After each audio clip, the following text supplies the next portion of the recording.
Hello everyone, in this episode of Angular Pro Screencast I'll tell you about viewProviders. What do we know about viewProviders? Probably not much. We know providers, yeah, that's what we can define on module level, on component level, but on component level you can find also that it's possible to define viewProviders. What are viewProviders? What's the difference between providers and viewProviders? Let's have a look at an example.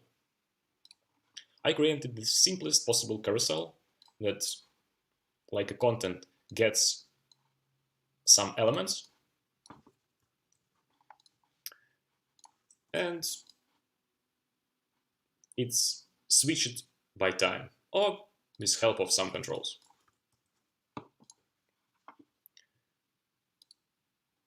And this carousel component has an internal logic that is encapsulated in inner logic service that specifies as a specified like provider for this component. And it's super simple. It just has one property, timer.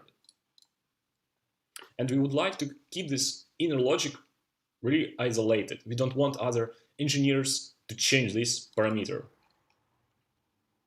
But what if one developer, I call this hacker component, but it doesn't mean it's hacker. It could be just a bad developer who doesn't know how to work with the library. In on component, he or she gets an access to this inner logic service. Yes, it's possible because it's specified in provider. So in our hacker component, we could have access to inner logic. And what hacker can do now, he can change the timer. And basically, that will really mess up the logic and how it looks. We don't want other engineers to do so. We would like to keep it really internal.